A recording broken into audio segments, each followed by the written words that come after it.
Le code secret derrière mon calendrier de 1998.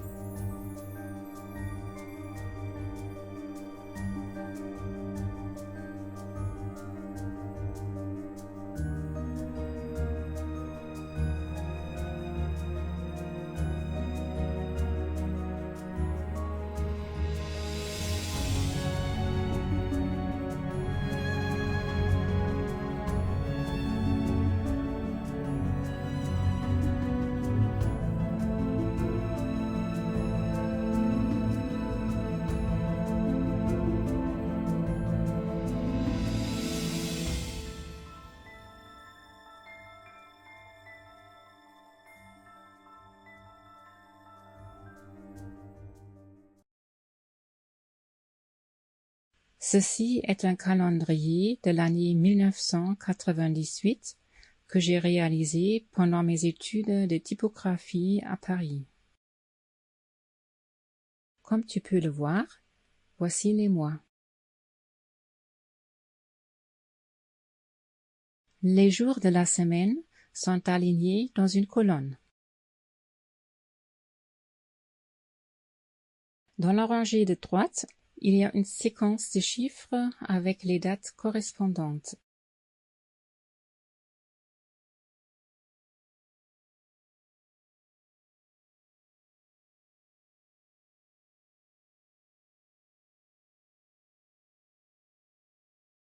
Jusqu'ici, rien d'exceptionnel.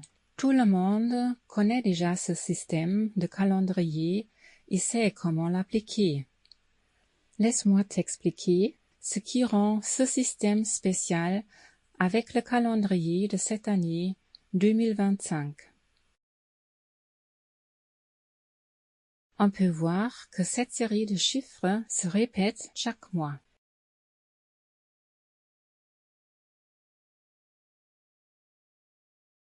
Mais est-il vraiment nécessaire de réécrire tous ces tableaux pour chaque mois? N'y a-t-il pas un moyen d'organiser ces 7 séries de numéros de sorte qu'on n'ait à les écrire qu'une seule fois? Pour trouver une solution à ce problème, j'ai d'abord supprimé toutes les mentions de jours de la semaine et de mois, jusqu'à ce qu'il ne reste que les chiffres. Puis j'ai découpé tous les blocs de chiffres. Ensuite, j'ai choisi un mois où le premier du mois était un lundi et je l'ai collé sur une feuille de papier. En superposant, je me suis orientée avec mes extraits au début de ce mois, donc le chiffre 1.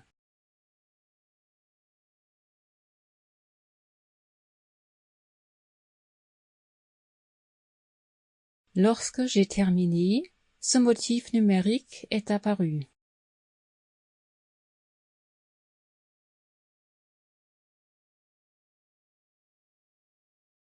Maintenant, je n'ai à établir ce modèle numérique qu'une seule fois.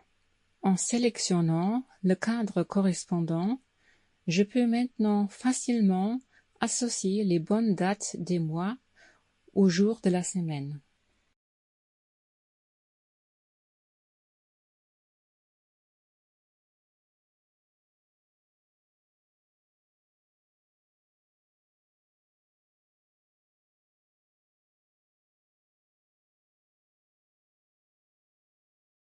Cela a été un défi graphique pour moi. J'ai choisi un calendrier rotatif.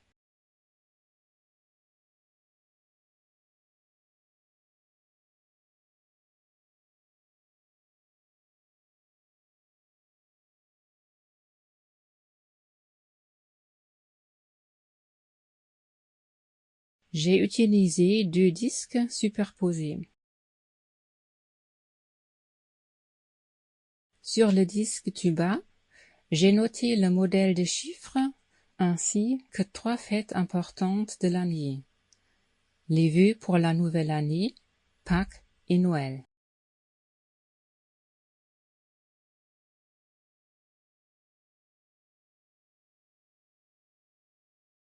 Sur le disque supérieur, se trouvent les indications des mois et de jours, des numéros de semaine, ainsi que les cadres découpés pour les mois et jours fériés correspondants.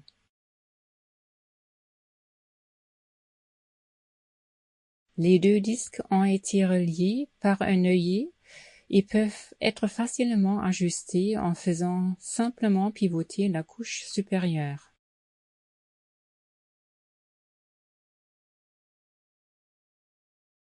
Le projet est donc terminé, mais il y a encore un point à expliquer. Pour gagner de la place, j'ai réduit le tableau de 6 colonnes en supprimant une colonne. La 6e colonne a été à peine utilisée et n'a été employée que dans 3 cas. Cas numéro 1. Le mois commence par un dimanche et compte exactement 30 jours. Pour enlever la date de la 6e colonne, j'élargis la colonne des jours en y ajoutant un lundi supplémentaire en dessous, ce qui me permet de remplacer la date de la 6e colonne par le 30e jour de la 5e colonne. Cas numéro 2. Ici, le mois commence également avec un dimanche, mais avec 31 jours, il en compte exactement un de plus. Je procède de la même manière que dans le premier cas, mais avec la différence que j'ajoute 2 jours à ma colonne des jours, le lundi et le mardi. La 6e colonne est ainsi éliminée. Cas numéro 3. Le mois commence avec un samedi et il a exactement 31 jours. J'ajoute un lundi à ma colonne de jours et je peux ensuite retirer la 6e colonne ici aussi. Dans ces 3 cas, en réduisant ma séquence de chiffres d'une colonne, la forme de découpe s'est raccourcie en largeur et s'est allongée en hauteur. Tous les autres mois étaient déjà limités à 5 colonnes de largeur, donc resteront pareils. J'ai résolu mon problème d'espace. Ainsi, j'ai économisé de l'espace en largeur et j'ai utilisé l'espace encore disponible en hauteur.